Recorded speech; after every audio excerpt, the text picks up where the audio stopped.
membantu siswa menyelesaikan masalah. Ya, benar. Jadi kita melakukan evaluasi individual untuk membantu menyelesaikan masalah. Apa ya tujuan konseling individual kita pada hari ini? Untuk saya menyelesaikan masalah. Proses ini tujuannya membantu kamu dalam menyelesaikan masalah kamu. Ayo tahu nggak apa sih sebenarnya pemikiran irasional itu? Pemikiran itu berpikir mengabaikan alasan dan logika. Ya benar sekali. Nanti di sini Ayu menafsirkan pemikiran-pemikiran irasional yang pernah Ayu ceritakan ke Ibu ya kemarin sebelum pertemuan ini. Kemudian nanti Ayu memilah mana sih pemikiran irasional dan pemikiran rasional. Paham? Paham. Nah di dalam konseling individual ini menurut Ayu perlu nggak kita itu memegang eksistensial? Kenapa? Penting karena masalahnya yang diceritakan adalah masalah pribadi. Selain kita memegang asas kerahasiaan, apalagi Ada sukarela, sukarela ya benar. Terus ada nah, kenapa kamu harus terbuka dalam melakukan konseling individual? supaya Nggak ada yang tutup-tutupi biar nanti dalam penyelesaian masalahnya dapat secara tuntas ya. Sudah siap untuk melakukan konseling individual? Siap. Siap ya? Sekarang Ibu tanya sama Ayu. Ayu tuh mempunyai perasaan yang seperti apa saat ini? sedikit bisa Apalagi? takut gitu. Ini gelisah, cemas, takut. Ya. Gelisahnya seperti apa sih? Nggak tenang aja gitu. Nggak tenang. Takutnya takut karena apa? Takut kenapa? Nggak tahu juga takut aja gitu. Di saat kondisi seperti apa maksud Ibu? Takut kan ketemu orang banyak. Takut ketemu orang banyak. Terus? Terus bisa tuh takut juga ditinggal sama orang tua. Takut juga ngedengar suara yang keras. Kira-kira yuk kalau Ayu memiliki kegelisahan yang seperti itu, yang Ayu katakan tadi, takut ketemu sama orang banyak, nah kemudian takut ditinggalkan orang tua, perasaan itu selalu membayangi Ayu nggak? Setiap saat muncul, iya. Nah, apa sih konsekuensinya kalau Ayu terus-terusan memiliki perasaan yang seperti itu? Itu mempengaruhi prestasi saya. Terus saya juga jadi nggak punya teman, nggak bisa konsentrasi dalam belajar. Menurut Ayu tadi kan Ayu ada perasaan takut, cemas, kemudian takut ditinggal orang tua, terus tadi konsekuensinya sudah Ayu sebutkan ya tadi. Nah kira-kira apa sih penyebab Belajar takut dimarahin di depan orang banyak, depan teman-teman saya. Lalu saya nggak bisa jawab terus dimarahin di depan teman-teman saya. Saya takut. Terus kalau nggak punya teman tuh mungkin saya takut kayaknya nggak asik sama mereka. Saya juga mereka risih sama saya. jadi itu menurut Ayu penyebab dari konsekuensi yang Ayu alami. Biar Ayu lebih paham lagi tentang pemikiran irasional yang Ayu rasakan. Nah nanti Ayu mengerjakan LKPD biar kamu jelas lagi. Nanti dituliskan di dalam LKPD ini apa sih yang Ayu rasakan. Kemudian apa konsekuensinya. Setelah itu Ayu tuliskan juga kira-kira apa penyebab dari konsekuensi. Ya, paham? Biar kalau diucapkan saja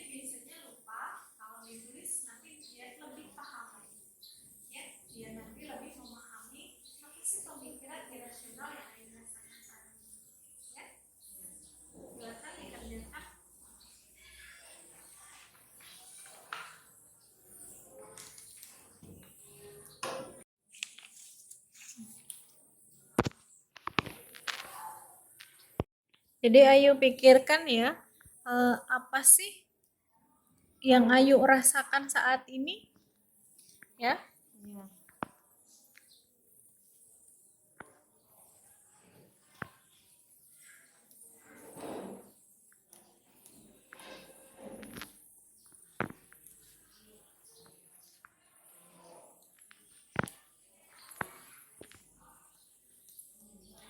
Nah, Ayu sudah mengerjakan LKPD tentang keyakinan irasional, kemudian apa itu konsekuensinya, dan Ayu sudah menuliskan apa penyebabnya.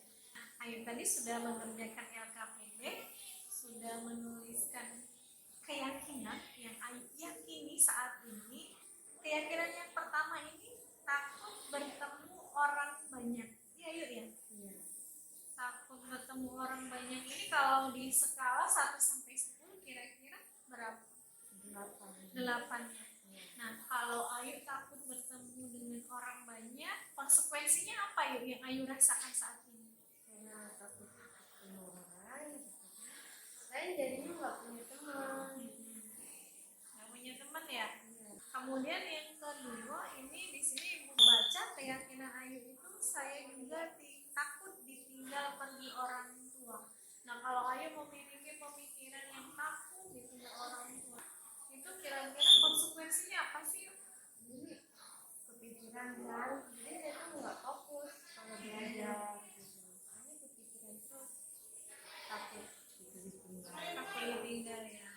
Kemudian yang terakhir Ibu baca itu keyakinan takut mendengar suara yang keras. Maksudnya suara yang keras itu apa, seperti apa sih gambarannya?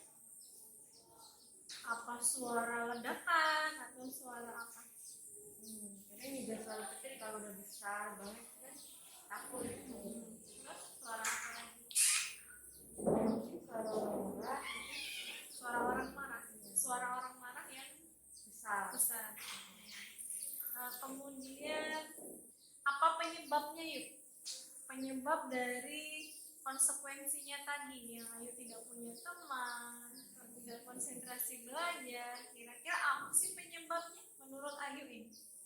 Kalau nggak punya teman itu penyebabnya itu mungkin mereka risih dengan saya takutnya gitu. Oh, jadi Ayu mempunyai ketakutan kalau teman Ayu itu risih kalau berteman dengan Ayu. Iya. Ayu tahu nggak kalau sebenarnya pemikiran Ayu ini, keyakinan yang Ayu rasakan saat ini keyakinan irasional? Enggak. Iya. Tadi Ayu sudah sebutkan di depan, apa tadi pemikiran irasional? Berpikir mengabaikan alasan dan logika. Berpikir mengabaikan alasan dan logika. Sekarang Ibu tanya nih, keyakinan Ayu ini kira-kira ada alasannya nggak? Logika nggak? Ini takut bertemu orang banyak. Apakah semua orang takut bertemu sama orang banyak? Enggak. Sekarang Ibu tanya, kira-kira keyakinan Ayu ini, yang ini, logika nggak? Enggak. Rasional nggak? Enggak. Berarti pemikiran Ayu di sini takut bertemu orang banyak ini pemikiran irasional. Yang tadi seperti di depan ya. Berarti pemikiran Ayu ini tidak ada alasan dan tidak logis. Kenapa coba?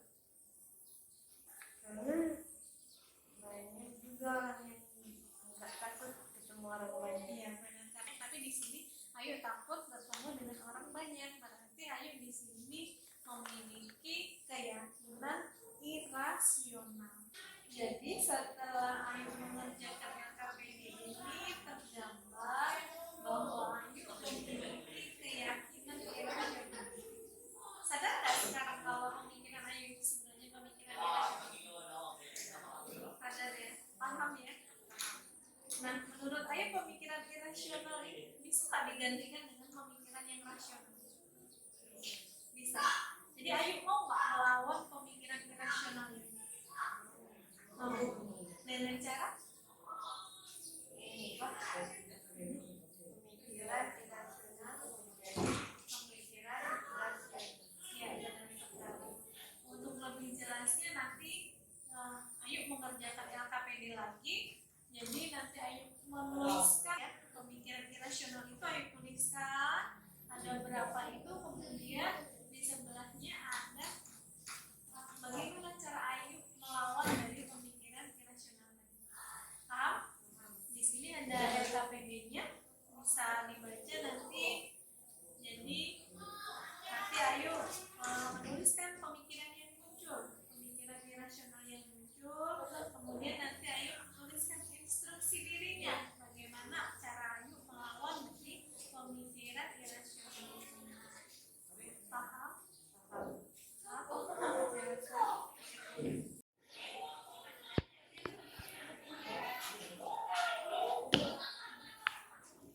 Jadi di sini ditulis pemikiran yang muncul, yang pemikiran irasional tadi Ayu ya.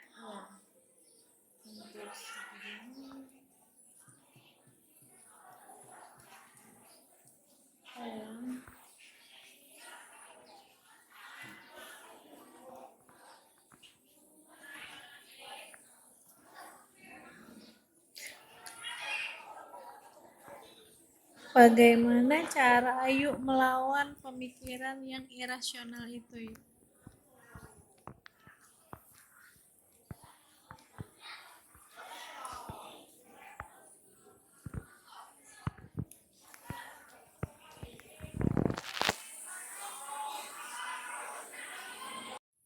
Coba Ayu pikirkan lagi, apa pikiran irasional tadi yang muncul. Ke sudah dapat satu, terus tulis lagi yang lainnya.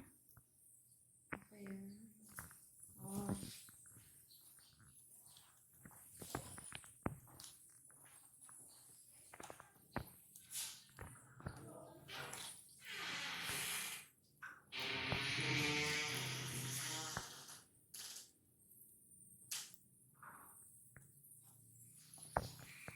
Apa yuk itu yuk, coba bacakan yuk. Takut ditinggal pergi orang tua.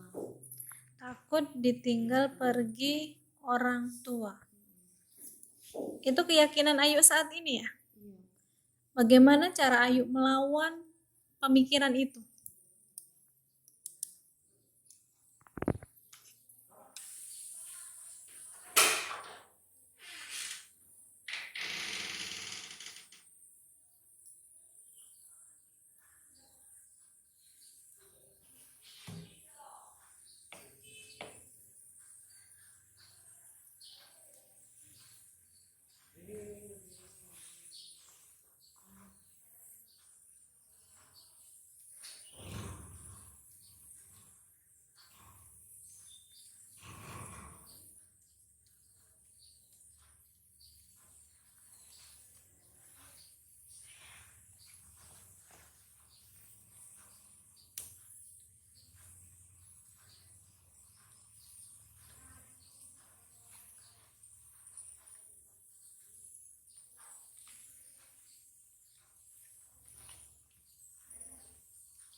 Takut mendengarkan suara yang keras.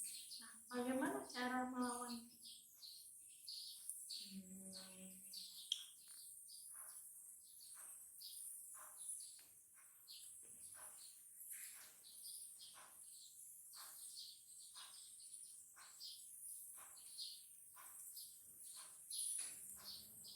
Apa semua suara yang keras itu menakutkan? Enggak juga. Tidak kan?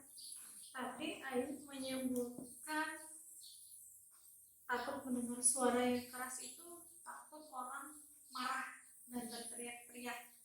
Nah, yuk, setiap orang itu punya emosi masing-masing, punya cara mengekspresikan kemarahan masing-masing. Mungkin ada orang yang marahnya itu dengan suara yang meledak-ledak, itu sebuah ekspresi dari kemarahannya.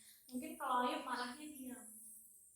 Nah, jadi di sini Ayu memahami setiap orang itu mempunyai ciri khas tersendiri dalam mengekspresikan rasa marahnya. Jadi kalau Ayu sudah memahami setiap orang memiliki ciri khas sendiri dalam mengekspresikan rasa marahnya, Ayu nggak usah takut lagi kalau suatu saat ada orang yang marah meledak-ledak, belum tentu itu marahnya ke Ayu kan? Bisa dipahami? Bisa. Nah, bisa kalau Ayu lawan di sini takut mendengar suara keras, bagaimana cara Ayu melawannya?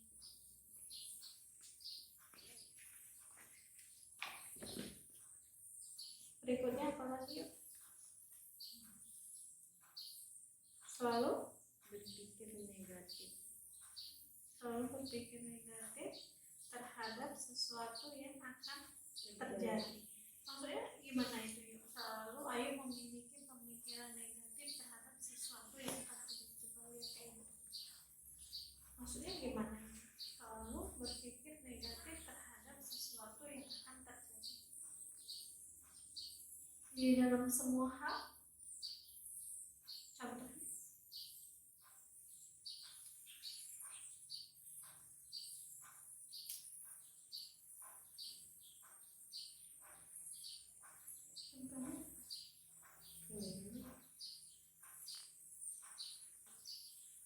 ini Ayu di sini pesimis dalam mengerjakan suatu hal, misalnya mengerjakan PR, pesimis nggak?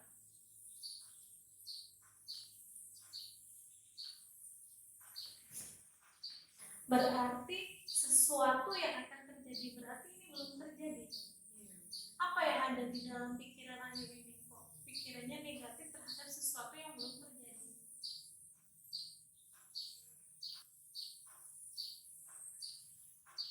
Takutnya itu kenapa? Padahal hal ini belum terjadi, tapi Ayu sudah takut duluan. Contohnya? Mengerjakan PR, takut jawaban aku itu salah gitu. Dalam mengerjakan PR takut jawabannya salah. Padahal sudah dikerjakan belum? Sudah dikerjakan. Nah, kan itu belum terjadi. Nah, pada kenyataannya setelah sudah mengerjakan PR dan sudah dinilai sama gurunya, PR kamu itu salah atau benar? Benar. Berarti apa itu? Berarti Ayu memiliki pemikiran yang negatif terhadap sesuatu yang belum terjadi. Jadi bagaimana cara melawannya Ayu? Padahal kenyataannya tadi Ayu takut mengerjakan PR, takut salah, tapi kenyataannya PR Ayu itu benar. Nah, bagaimana cara melawan pemikiran negatif tersebut? Harus dilawan, berarti harus berpikir yang positif. Harus dalam segala hal Ayu harus berpikir positif. Ya, silakan ditulis. Yang keempat tadi sudah ya, apalagi masih adakah pemikiran irasional, keyakinan irasional Ayu yang Ayu rasakan? Ada sih. Apa? Takut dimarahi. Takut dimarahi. Iya. Takut dimarahi. Dalam hal apapun. Dalam hal apapun. Ya, boleh dituliskan takut dimarahi.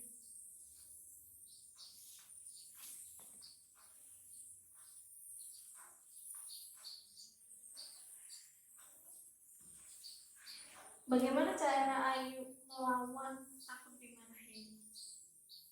Kalau menurut Ayu ini tanya, kalau misalnya di sekolah Ayu tidak mengerjakan PR, guru kamu marah, wajar nggak? Wajar. Kalau misalnya Ayu pulang ke rumah terlambat tanpa alasan, malam ini ya, dimarahi sama ibumu, wajar nggak? Wajar. Nah, berarti di sini seseorang itu marah ada tempatnya kan? Nah, jadi Ayu harus mempunyai pemikiran ada kalanya orang marah itu wajar, ya enggak? Masih takut nggak dimarahin? Kalau misalnya Ayu salah, mau nggak dimarahin? Mau kan? Karena konsekuensinya seperti itu. Kalau kita salah pasti akan dimarah sama orang, karena orang marah itu mengingatkan kita supaya lebih baik lagi, supaya kita tidak berbuat salah. Ya, bisa dituliskan bagaimana cara menginstruksikan diri Ayu supaya tidak lagi takut kalau dimarahi.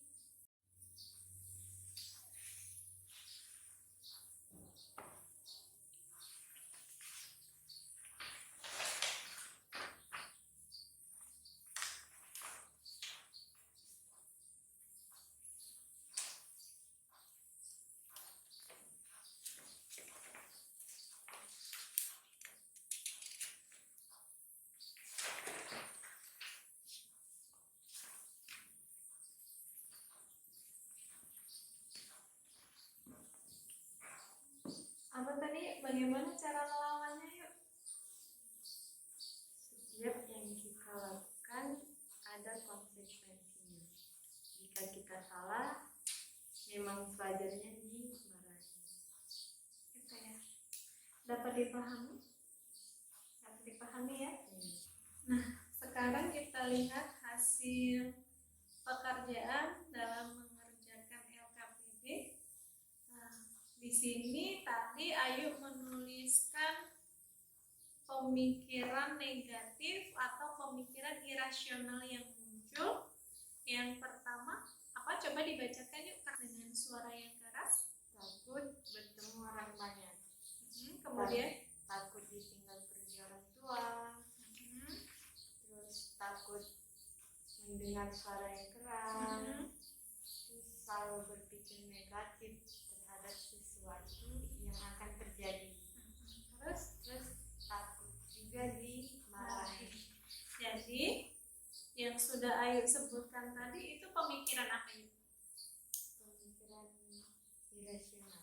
Pemikiran irasional. Tadi pemikiran irasional apa yuk? Pemikiran berpikir mengabaikan alasan dan logika. Jadi yang Ayu tuliskan di sini ini pemikiran irasional yang mengabaikan pemikiran dan logika. Dapat dipahami? Dapat diyakini kalau misalnya yang Ayu tuliskan di sini ini pemikiran irasional. Nah, sekarang instruksi diri untuk melawan pemikiran negatif. Coba Ayu bacakan. Orang bisa menerima saya, jadi saya tidak perlu takut. Terus saya juga yakin orang tua saya sangat sayang kepada saya, sehingga orang tua saya tidak akan meninggalkan saya. Kalaupun orang saya meninggalkan saya, pasti ada hal baik. Terus apa lagi? Terus tidak semua suara keras itu menakutkan. Itu harus berpikir positif terhadap sesuatu hal yang akan terjadi. Terus setiap yang kita lakukan ada konsekuensinya. Jika kita salah, memang sewajarnya dimarahi. Ini tadi pekerjaan Ayu ya. Ayu sudah bisa belum membedakan antara pemikiran irasional dan pemikiran rasional? Sudah bisa? Sekarang sudah bisa? Kalau tadi bisa nggak membedakan rasional dan irasional? Enggak. Kalau sekarang sudah bisa ya? Sudah bisa. Nah, inilah yuk pemikiran Ayu yang irasional. Kemudian sebelahnya pemikiran rasional. Dapat dipahami ya? Setelah Ayu tuliskan di LKPD ini tentang pemikiran rasional yang muncul, dan Ayu menuliskan instruksi diri untuk melawan pemikiran yang irasional tadi, sekarang Ayu mengucapkan, melafalkan atau membaca secara langsung untuk melawannya.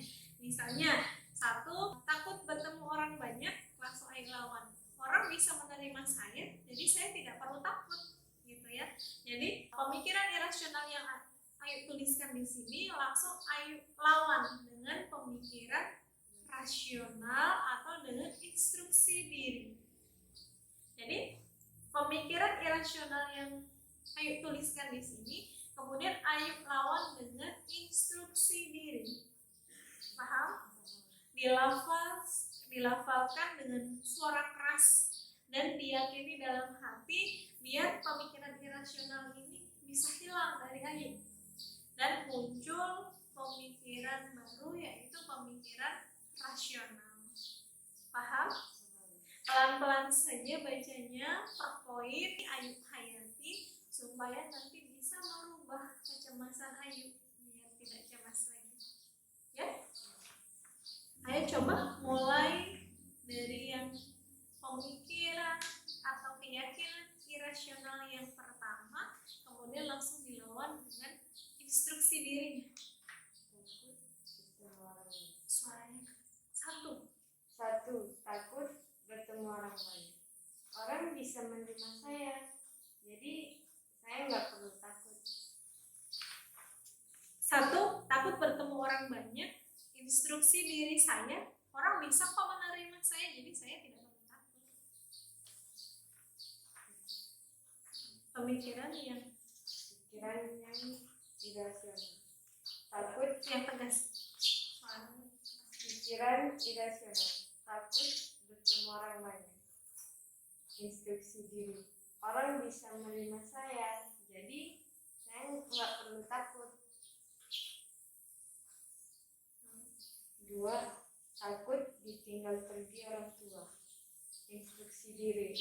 Saya yakin orang tua saya sangat sayang kepada saya. Jadi orang tua saya tidak akan meninggalkan saya. Kalaupun orang tua saya meninggalkan saya yakin pasti ada hal baik. 3.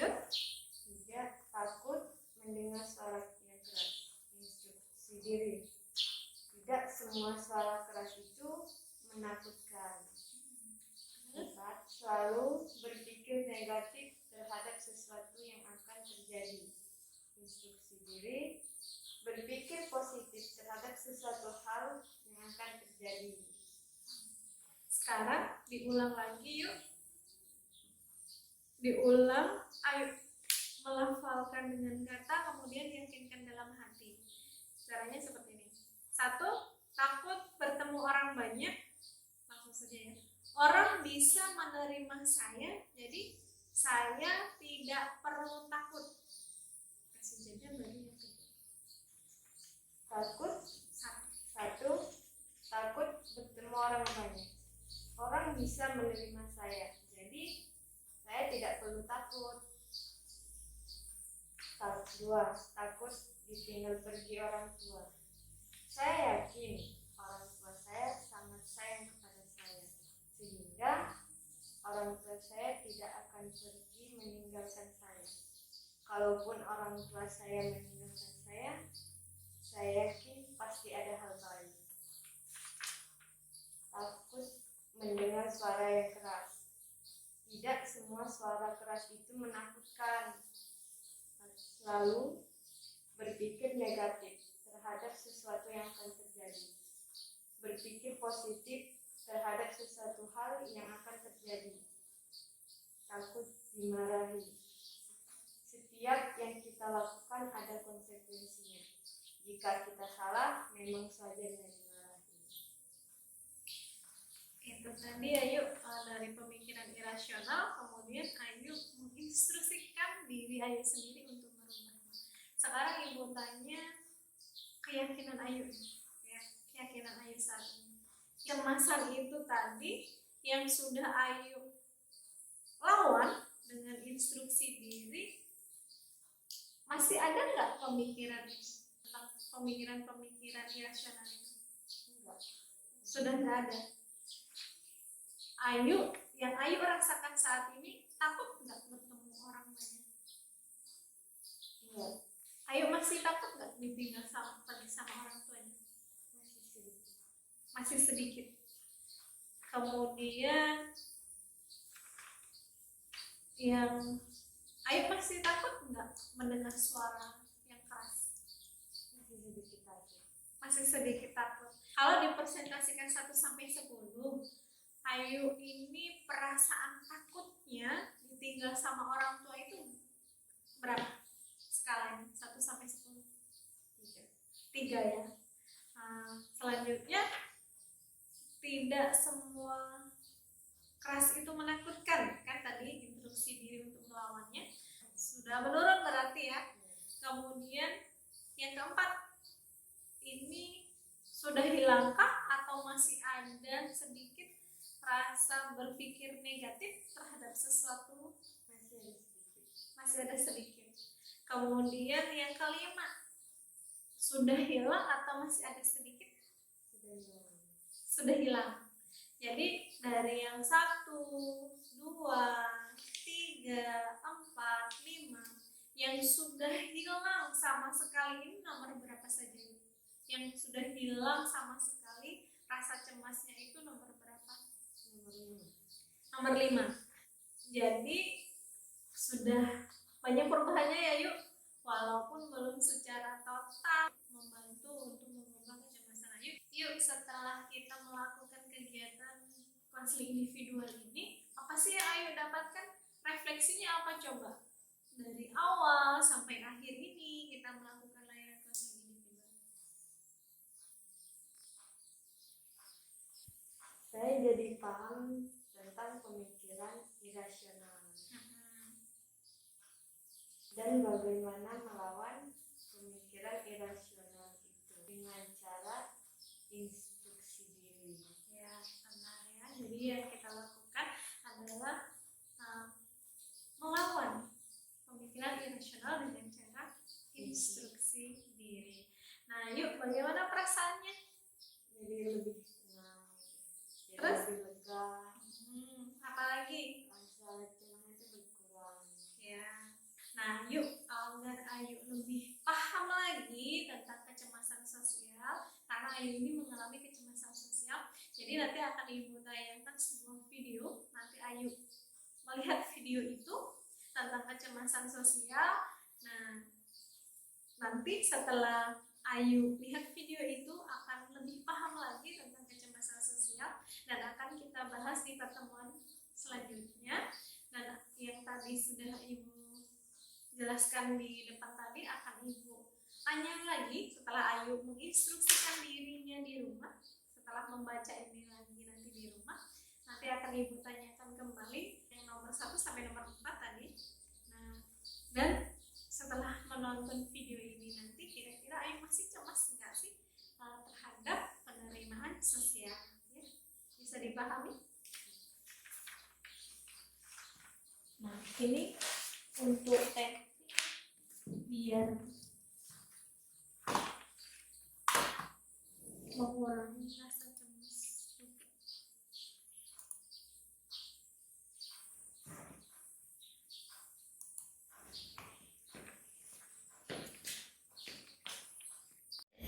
Menurut American Psychological Association, kecemasan sosial adalah ketakutan terhadap 2 hal ini.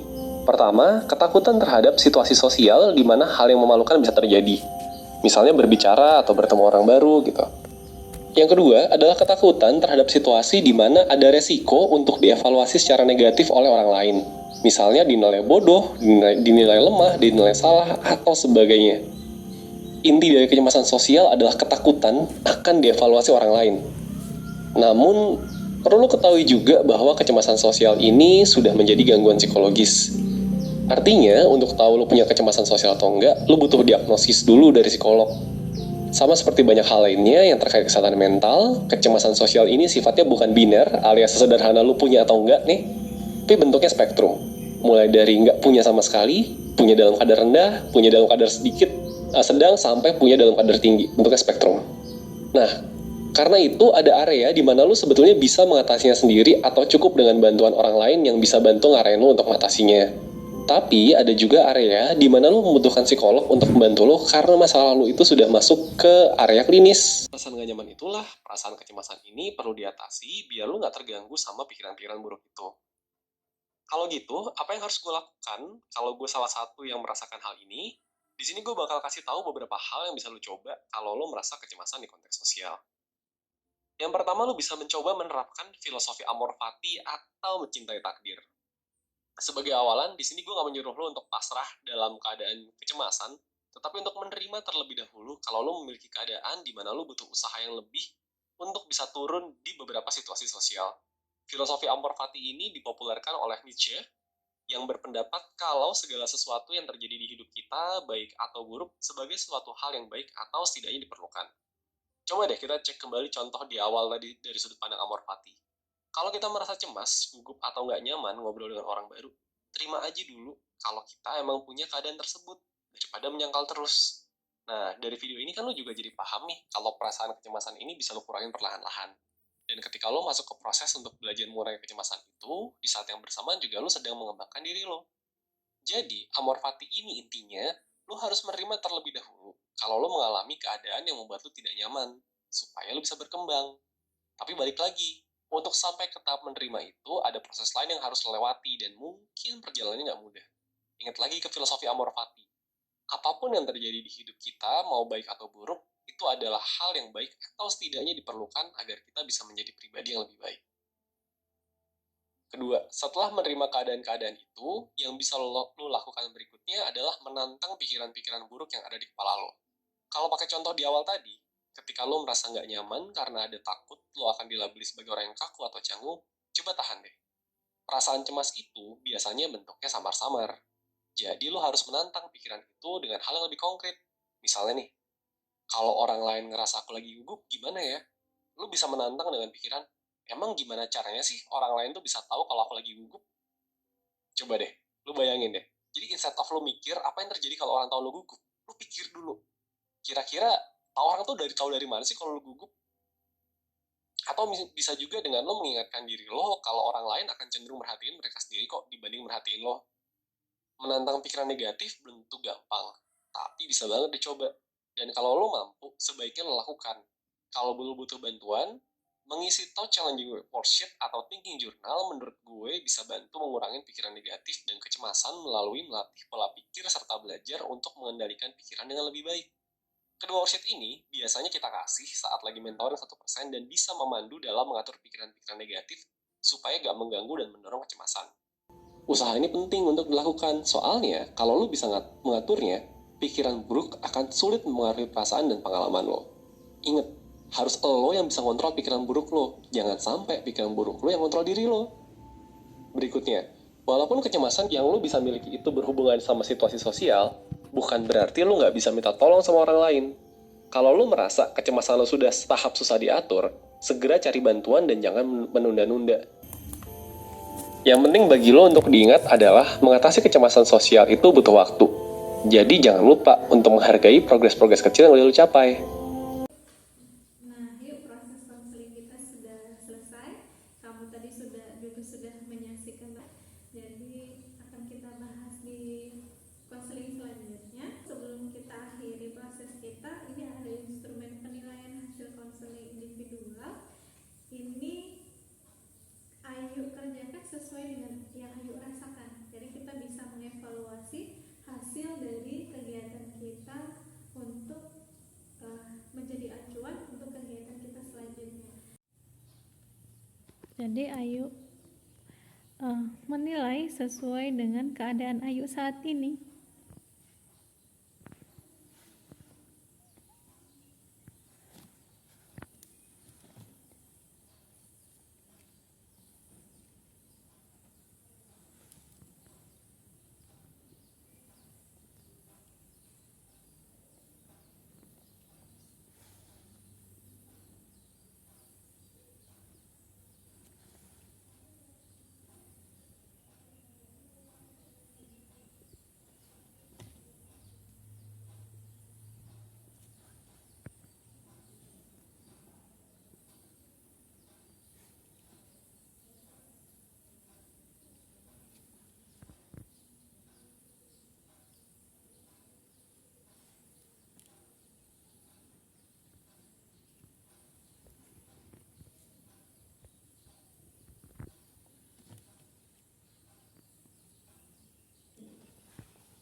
Selesai yuk.